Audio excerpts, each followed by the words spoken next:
Hey guys, BINX-RR here, your least favorite motor vlogger. Oh wait, wrong channel. BINX-RR in a car today, going through some fucking traffic. Today I'd like to talk about the state of law enforcement and motorcycles. So since motorcycles were invented back in around, I believe, 1860, but more so around 1901-ish, when it was majorly produced for consumers, people have been running on motorcycles, not wanting to pay tickets, wanting to go fast and have fun. Well, it really started to become really widespread around the time when motorcycle gangs in the 1940s started to appear, doing illegal activities, gun running, stuff like that, drug smuggling, is when really it became very mainstream, running from the police. Some of the first people that actually started recording their high-speed pursuits were people such as the Ghost Rider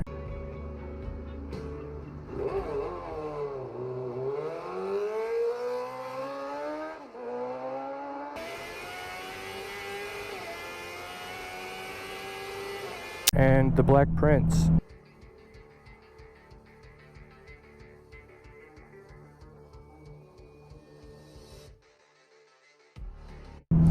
Just strapping a handheld camcorder onto the bike and riding around, going crazy. And so this is sort of the history of our culture, becoming outlaws in a way, riding around, living the life that we want in disregard of the law.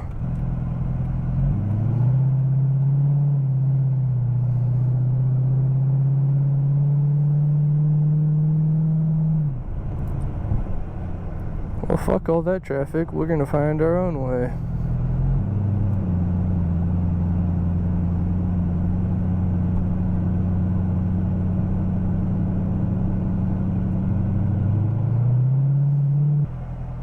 So perfect timing, as there's a cop there behind me.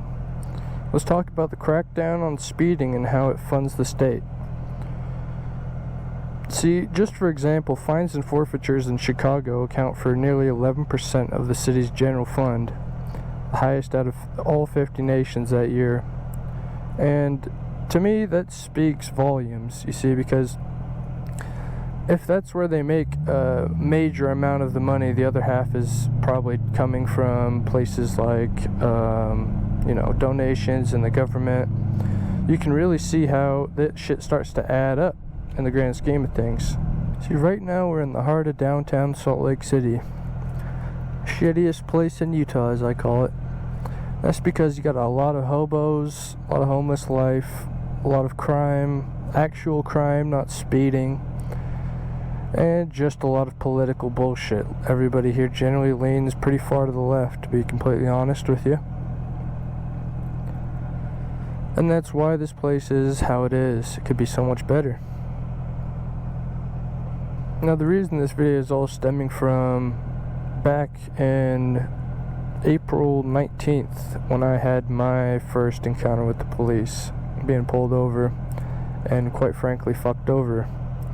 And on May 21st, a man by the name of Richard Goulet, 42, was cited for failing to stop at the command of police and not having a license plate on his motorcycle. See, that brings into the first account. He was probably, in my estimation, not speeding at the time. Maybe going 10 over, something like that. But more than likely not, what happened was he was riding around without a plate on his motorcycle. Cops saw that, turned on his lights, he flipped him off, and the pursuit initiated, all over a license plate.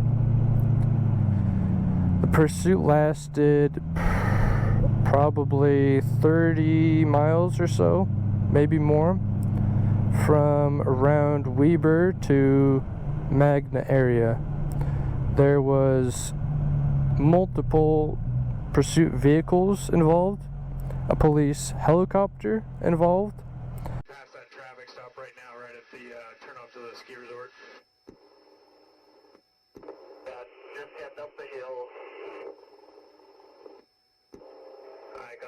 And he managed to lose the helicopter and the police vehicles by going near the airport area, the Salt Lake City airport, because that area is a no-fly zone.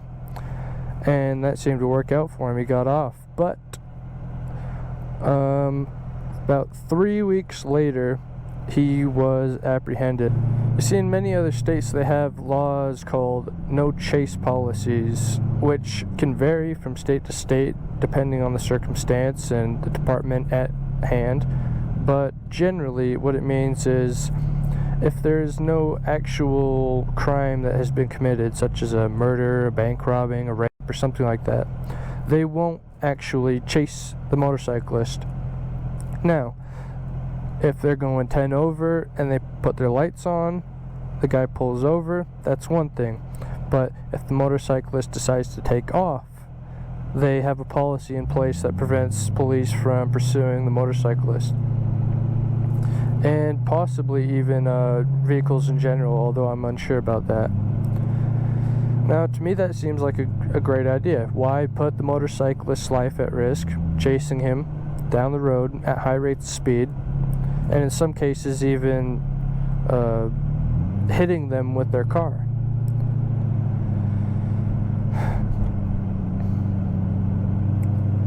And also, what effect does that have on the officer? There's been many a time where needless pursuits have taken place that have costed officers and general public their lives due to the high rates of speed. Which leads me to my next point today, which is the move towards electric vehicles and therefore electric motorcycles. See, over the years, people have been putting lots of restrictions in place in vehicles and motorcycles. Less so motorcycles, more so vehicles, such as governors, speed governors, emissions control, things that will dampen the efficiency of the engine. And that's all one thing, because generally all that stuff can be removed and modified and worked around, dismantled, and such and so forth, in order to gain back that top speed, that performance that you want. Just like this vehicle, for example, has been tuned and flashed. It has no top speed limiter on it anymore. It's been tuned to a 91 octane. It's been modified to accept the larger wheels on the vehicle, and much more that could be done to it that the manufacturers left on the table or decided not to push for multiple reasons.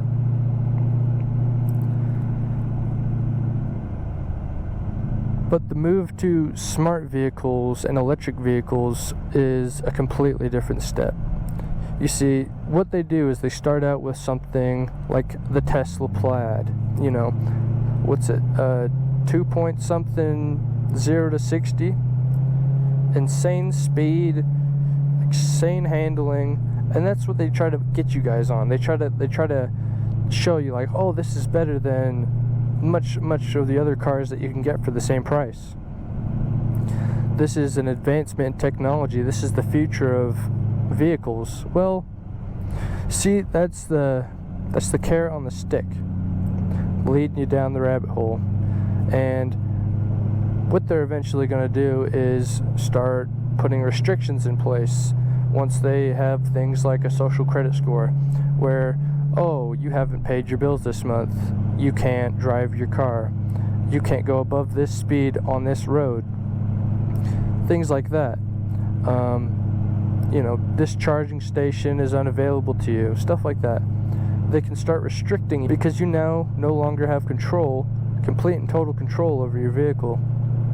You can't decide when to fill it up, top it off, any of that. If you want to do 100 miles an hour for, I don't know, however long, that's going to put a lot of drain on the battery, and you're going to need to charge it up. Well, how long do you think it takes to charge up a Tesla battery? It's like 45 minutes. You can't just be sitting around 45 minutes when you need to charge up your car after you've just taken off from the police or something like that, or you're just having fun. That's completely ridiculous. And it was one thing if it was an instant, just zap charge now you're back on the road, but that's not how it works. So once they can get you guys completely and totally sold on this whole idea of electric vehicles, then they can start putting in serious taxes, serious registration fees and stuff like that for owning a combustion engine. Because see, at the end of the day, it's all about control.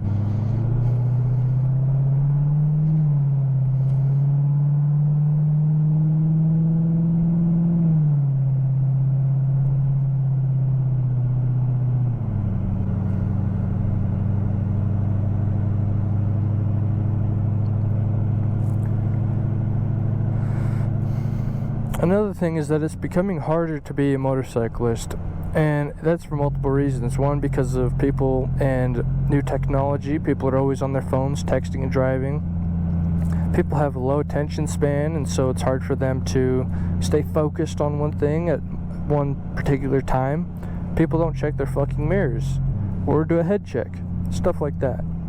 And that makes it really dangerous for motorists on the road. Not just motorcycles, but especially motorcycles, because we don't have the protection around us that a vehicle offers. And there's also the reduction in racetracks around the whole country. Yes, there are still many places all over, including here in Utah, but there is just that. There's one racetrack in the whole of Utah, whereas I can remember there used to be at least 3, to name a few, possibly even more. And that's the excuse police will always give. Oh, keep it on the track, not on the street. Well, where's the fucking track? Nowhere. For a lot of people, it's out of their reach. For one, it's too expensive. It's $300 or something for a track day. You need to have a full track suit and track gear, so that's another like $2,000 depending. You have to have your bike modified to track standards, which, you know, it's just out of reach for a lot of people. And furthermore, you know, they have to drive a long way out of the way. These things aren't in the cities. They aren't even outside of the cities. They're way out in the middle of nowhere. It just makes it really difficult for people to be able to go and do the things they love. And so what's the natural course of action? They're going to take it onto the street. And with the recent crackdown in policing and speeding, given the Richard Goulet situation I just mentioned, it's becoming out of reach for a lot of people. A lot of people are having to take that risk. People who want to go fast, even on their 400. A 400cc can still get up to 100 and something miles an hour. That's 30 above the speed limit. If you're speeding like that and you get lit up, are you going to take that ticket every single time? You want to have some fun? No. You're going to try and take off. And can you in a 400? Maybe, depending. But if you're on a 400, chances are you probably don't have the skill to be able to. Even on a 600, while you may be able to have the speed, the power underneath you, you may not have the, you know, skill up inside your head to be able to get away from the cops. It produces a very difficult situation for people, and that sadly often ends in lives lost. And that's why I believe the solution to all of this is going to be simply no chase policies nationwide for simple things like that. No license plate, you can't get pulled over for that. Well, if you run, you won't be chased for it. A little bit of speeding here and there, you won't be chased for it. Things like that. That's how we solve this problem. And we need mass